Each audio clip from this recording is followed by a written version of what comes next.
Hello and welcome to the JSA studio. I am your host, as always, Nathan, and today we are going to be discussing the Michigan football team's coaching staff, or how Coach Harbaugh went from Jim to him. And let's start off with him, Harbaugh.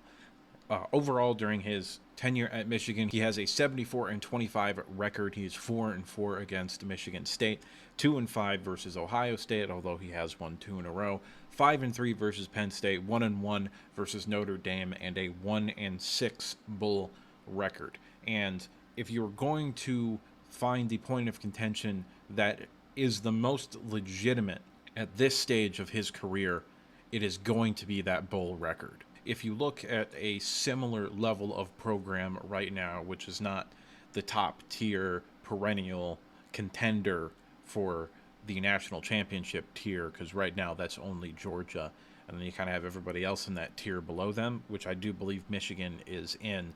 A contemporary, so to speak, would be, Oklahoma. If you look at Oklahoma, since Jim Harbaugh has been there in 2015, they are 3-4 in bowl games, which isn't outstanding, but it's better than 1-6. And it does also include two major bowl victories, as at the 2016 season, they won the Sugar Bowl, and the 2020 season, they won the Cotton Bowl. Their other one was the Alamo Bowl in 2021, which doesn't matter as much, but they were playing a quality team in Oregon. Michigan, on the other hand, hasn't won a bowl game since 2015 when they beat Florida, and to be entirely honest with you, that is a relatively big thing for me. I want to win the bowl game. To me, if you aren't making the playoffs, then you have to win your bowl game. Even though I would classify 2021 as a successful season, I would also classify 2015 as a successful season. I would not classify any other season as a successful season. I don't think last year was a successful season. 13-0, Big Ten champs. It was a great year. I had a great time watching them. It wasn't a failure by any means, but a success to me would have been beating TCU. And I don't want to get into a whole rant about TCU, but I think the man pictured on the screen with 2 or 3 decisions in that game cost them that game. However, I will say this.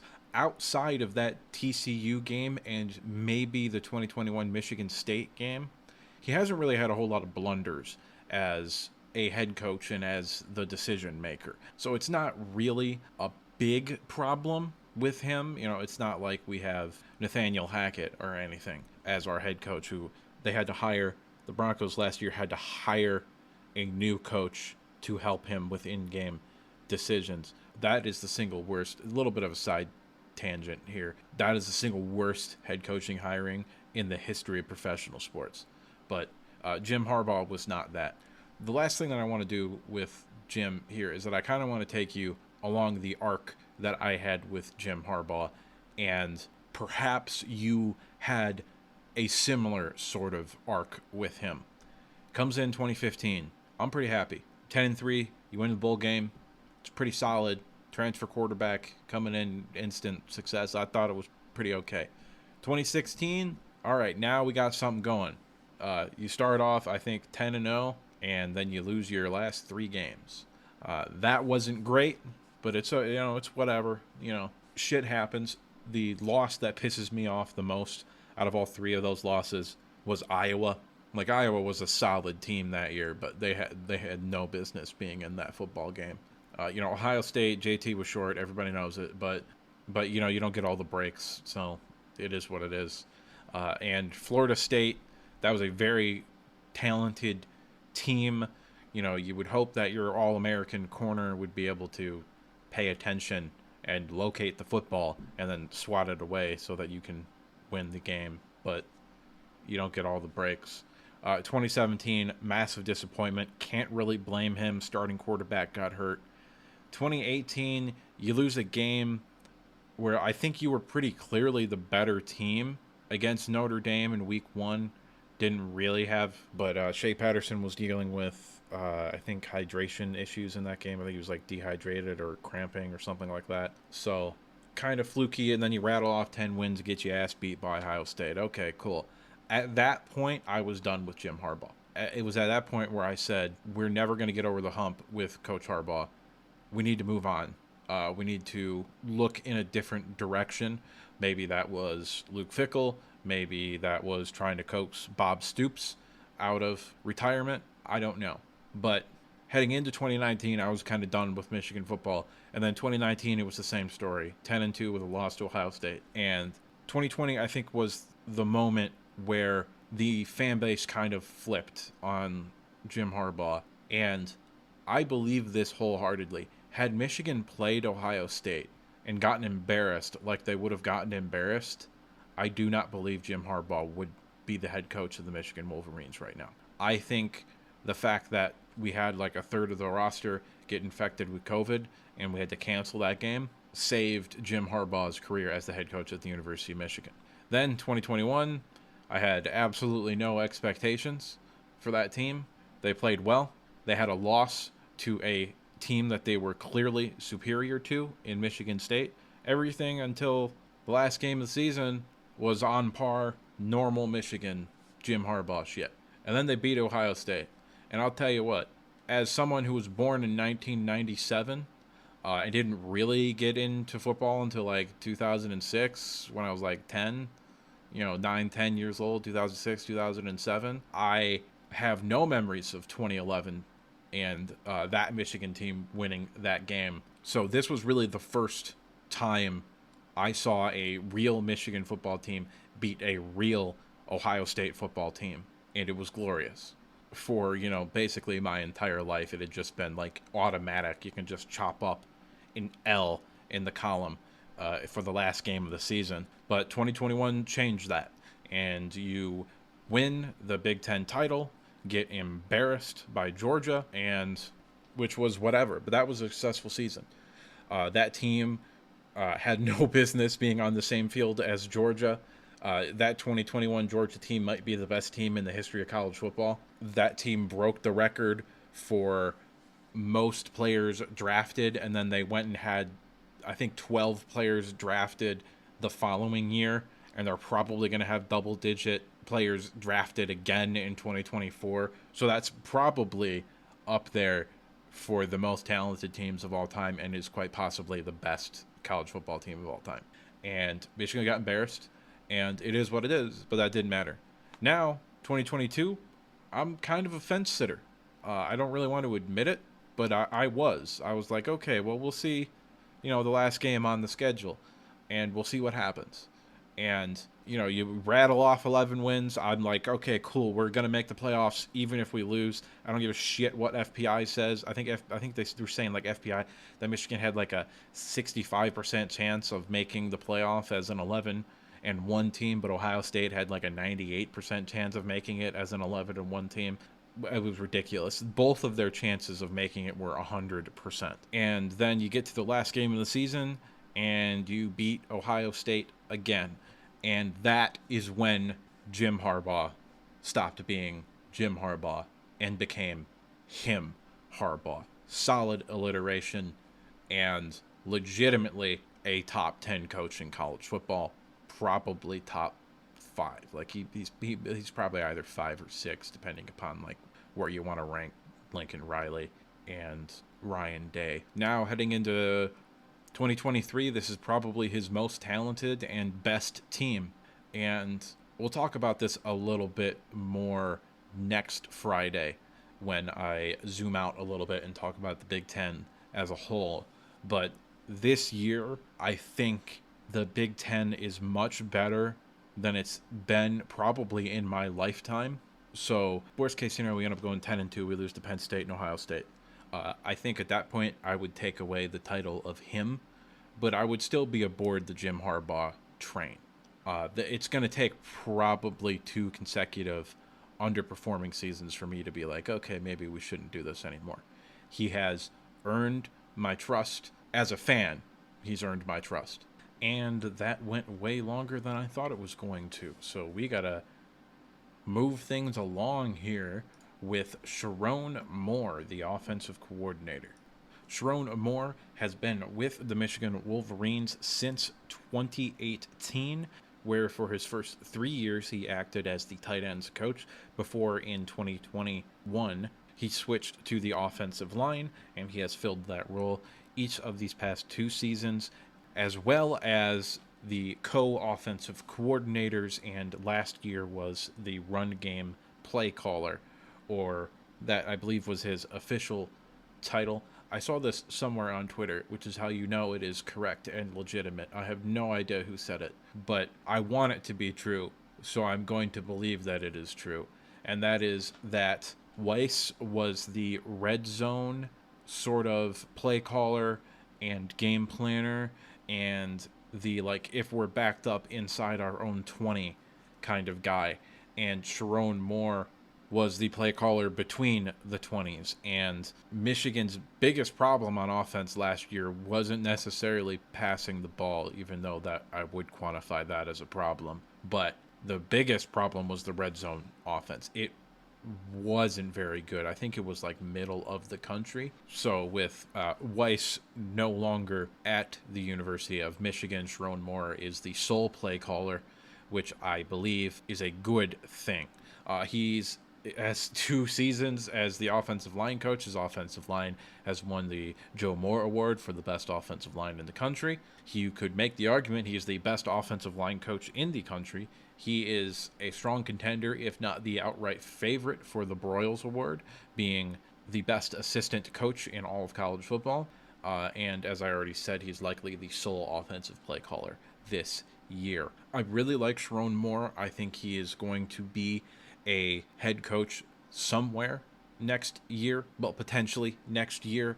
I could see a scenario play out where if Michigan makes the playoffs again, he does not leave, because for the same reason why Venerables and Tony Elliott didn't leave Clemson for like 5 years, even though they were always like in the top 5 of everybody's "these guys are going to be head coaches in next year" list. So the reason that they didn't leave, and a reason why perhaps Michigan won't lose any of their coordinators unless it's to the NFL, is that by the time the playoff happens, teams have already had 3 weeks to do their head coaching search and fill in their positions and pick their guy. So if he were to lose in the first round, he is 3 weeks behind everybody else. And if you're a college football team, you don't want to wait 3 weeks to maybe get told no for him to either just return to Michigan or go to a different team. So you got to go get your guy right now. So that could be a reason why he were to stay at the University of Michigan. I would give you a sort of breakdown of what I think the offense is going to look like, but I honestly I have no idea. It'll probably look similar to last year's offense. I do think we will be less run heavy, partially because I think they want to save Blake Corum, but I really have no idea how to break down how he's going to call plays or what the offensive schemes are going to be, because he's never been a play caller before. Now, Jesse Minter, on the other hand, was the sole defensive play caller last year. He brings that Ravens defensive scheme here. He likes to blitz, or at least he did last year. I'll talk a little bit more about that in a moment. And he should have more talent and depth and all around a better defense, in my opinion, this year than last year. Now, when I talked about the Michigan scheme previously, I sort of described it as a 3-4 multiple, and I don't think that's necessarily wrong, but it's not right either. I think it's probably, in all honesty, a 3-3-5 in base rather than a 4-3. It's certainly not a 4-3 or a 3-4, even a 3-4 multiple. It really, to me, schematically, works out most like a 3-3-5 in base sort of personnel. They will put 4 defensive linemen down with their hands in the dirt, and then have 3 linebackers on the field, and then 4 defensive backs. That has happened before. It probably will happen this year. But in actual base, what they're probably going to have is they're going to have a nose tackle, a 3 technique, and a 5 technique as the 3 down linemen, and then you're going to have sort of that on the weak side, sort of that stand up Aiden Hutchinson role where his hands aren't on the ground. Sometimes he drops back into coverage and is, technically speaking, not a defensive lineman, even though he is kind of. A lot of these definitions are a little bit fuzzy, and most of it is just opinion, especially when you're getting into like NFL type of stuff where there really aren't solid positions. Like, we think there's 22 positions in football, there's more like 32 in the NFL. And Michigan does run an NFL defensive scheme, which is why their defensive players keep getting drafted and honestly sticking around in the NFL. But Jesse Minter did have a more distinct defense than Mike Macdonald. Mike Macdonald, I think, had more talent in 2021 than in 2022, although I do think Jesse Minter is going to have more talent in 2023 this year than Macdonald did in 2021, so we'll see how that goes. That being said, he's a very good defensive coordinator. I think he's once again, a future head coach. Potentially could see him as an NFL guy. You don't make the jump from college DC to NFL head coach. That's just not something that happens. But I could see him potentially doing what Macdonald did and going to be a defensive coordinator in the NFL, especially if Macdonald gets a head coaching job after this year, which is a possibility. He is a guy to keep an eye out for that. I'm not actually sure if he likes to blitz. I think I've talked about this before, but I don't remember. I'm not actually sure if he likes to blitz or if he had to blitz out of necessity last year because the defensive line was borderline incapable of winning one-on-one. Basically everybody except for Mike Morris. But this year, I think that's going to be very different. I think Josiah Stewart is going to be phenomenal. I think Derek Moore is going to be phenomenal. I've heard lots of good things about Braden McGregor, but we heard the same stuff last year. So I think Harrell is potentially going to take a step forward as a pass rusher. I think they're just going to have more ammunition in that regard this year, and they should be able to get a consistent pressure.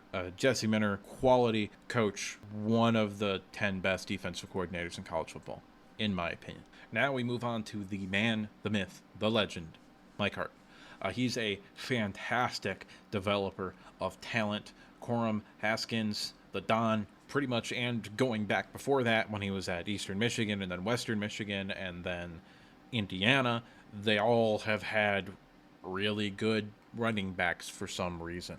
I think that some reason, quote unquote, is actually Mike Hart. I think he's a very, very good running backs coach and one of the biggest up and coming stars in all of college football. I do believe that he is in line to be the replacement as the play caller for the University of Michigan if Sharon Moore were to leave and become a head coach somewhere after this season. And we need to move on. This video is very long already, so we're going to kind of go rapid fire through these last few coaches here. Steve Clinkscale, he is the DB coach and co-defensive coordinator.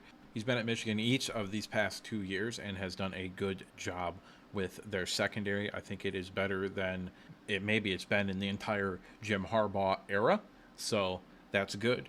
Mike Sandershill switched from wide receiver to cornerback, and it looked like he'd been playing cornerback since he was 2 years old. Will Johnson came in as a true freshman and was arguably the best player on our defense last year. And Rod Moore, even though he came in very talented, there was a massive jump between his play his freshman year and last year his sophomore year, and this year he's getting talked about as like a day 2 pick, which is really good. In fact, Michigan might have 2 or 3 guys get drafted from their secondary this year. Then obviously we know more the following year with Will Johnson. But I also believe that, like Mike Hart with his co-defensive coordinator position, he is likely to be the defensive play caller if Jesse Minter leaves for a head coaching position in the college ranks or potentially an NFL DC position. As the special teams coordinator, Jay Harbaugh is up next, and he has been with Michigan during the entire Harbaugh tenure, starting off as a tight end coach and assistant special teams coach, then moved to special teams slash running backs, and then special teams slash tight ends, and then this past year, special teams slash safeties. And I will tell you what, since he became the special teams head coach, and that really became more of his focus rather than the positional work. Like, I'm sure he still does the positional work with a lot of the players, but it seems like these past 2 or 3 years, it really has been his job to more focus on the special teams. And the unit has gotten way better since that has started to happen. He's kind of been, in all honesty, a little bit mediocre as a positional coach. Tight ends weren't anything special, neither were running backs. So I think him focusing more on being a special teams guy is good for Michigan and good for him. Ron Bellamy has been the wide receiver coach these past 2 years, and I think the wide receivers have taken great strides in those 2 seasons. He's also one of the best recruiters in the country, in my opinion. 247 has like those recruiter rankings, but that's just based off of how many 4 or 5-star kids you get committed to your team. I don't necessarily think that's how it should be measured, because I also think Mike Hart is a phenomenal recruiter. So even though he hasn't really gotten a whole lot of super high end talent, he has gotten talent outside of that realm and gotten very, very productive players. So looking at it that way is sort of flawed. And Ron Bellamy, I think, is a very good recruiter. When he was hired at the University of Michigan, Donovan Edwards also committed. It was very likely that he sort of knew he was going to get the position midway during the season, and was maybe subtly or not so subtly also hoping Donovan Edwards would go to the University of Michigan. I don't want to get into potential recruiting violations, even though it fucking happens all the time with every goddamn program ever. I mean, Michigan did it beforehand with Tyrone Wheatley. They hired Tyrone Wheatley to come in, and then his kid committed to play here. And it was like, oh shit, who would have seen that coming? You know what I mean? It's just something that happens. I don't think there's anything morally wrong with it. Didn't necessarily plan on going on that tangent, but I did. That being said, I do think the wide receivers are better off with him as their head coach than they have been previously under previous Michigan wide receiver coaches. Mike Elston, who also played at the University of Michigan. I'll tell you what, man, until I started doing the research for this video, I did not realize how many former Michigan players were on this goddamn coaching staff. It's like every single position except for Jim Harbaugh. But Elston has bounced around quite a bit. He's been a graduate assistant in Michigan. He went to Eastern Michigan, went to Central Michigan, went to Cincinnati, then made the jump to Notre Dame with Brian Kelly, and then stuck at Notre Dame this past year when Brian Kelly went to LSU. And Michigan managed to poach him to come and coach our defensive line. I do like him as a coach. And, Notre Dame has had some really good edge rushers come out these past few years. Dalen Hayes was a guy that I liked in the middle rounds. Isaiah Foskey is a guy that I really liked too. So they've had some serious talent, and they've been developed, and they play well. Before that, I think Romeo Okwara and Julian Okwara, who both play for my Detroit Lions, were also coached by him. I could be wrong, because he did switch to offense for a few seasons, but I'm not sure. Either way, I think he's a good addition to the staff, and hopefully he can help get some pass rush on this defensive line. Kurt Campbell, the quarterback coach, is up next. This is a guy who's had a rapid climb up the coaching ranks. In 2019, he was an offensive analyst for Penn State. Then 2020 to 2021, he was the OC/quarterbacks coach for Old Dominion. And then this past season, he was a offensive analyst as well. And this year, he is the quarterback coach. I'm going to be entirely honest with you, I don't know a whole lot about his coaching style or how much he's really going to impact the quarterbacks and how they develop. But he has had several prominent players on the team come out and speak in his favor. They were like, oh yeah, this kid's good. We like this guy. So He also appears to be the primary recruiter for Bryce Underwood, the number one quarterback in the 2025 class, who plays for Belleville, Michigan. So he seems to be a plus on the recruiting side because he has also, Bryce Underwood, that is, has also talked about how he likes Kurt Campbell as well. But I don't really have a whole lot of information or really anything that I can infer about him and his coaching style. Chris Partridge actually started as part of Jim Harbaugh's original coaching staff in 2015 before he left in 2020 to become Ole Miss's co-defensive coordinator, and that didn't go very well for him. He ended up, I believe, getting fired, and then he came back to Michigan as the linebackers coach. Probably shouldn't have left. He was a phenomenal recruiter while he was here. He was responsible for bringing in both Jabril Peppers and Rashawn Gary, as well as a bunch of other really, really good players. He is, or when he was at the University of Michigan, he was consistently ranked in 247's admittedly biased top 10 for recruiters. The linebackers, while he were here, were also guys like Mike McCray and Ben Gideon and Devin Bush and Cameron McGrone as well. And if it felt like the linebackers the past 2 years have had a little bit of a dip off, that was probably because Chris Partridge left. I do think he is a very good linebackers coach, but I think he is one of the best recruiters in the whole country as well. And that is all that I have for you today. I was going to do a recruiting breakdown. We're just going to go ahead and bump that to the beginning of the special teams and sort of wrap up video that I have coming out next, because this video went way longer than I thought it was going to go. So yeah, up next we're going to talk about the recruiting. We're going to talk about special teams, who's going to be the returner, the kicker, the punter, and we're also just going to do some general wrap up, some stuff that I didn't get to talk to in any of the videos, or it felt awkward or got cut out because I ran out of time to record. Just a general sort of wrap up and some stuff that I missed. So go ahead and hit the like button if you liked the video, subscribe if you want to see more content like this, and if you have something to say or if you disagreed with me at any point in the video, go ahead and leave a comment down in the comment section below. But let's keep it civil. After all, what do I know? I'm just some asshole, and I'll see you next time.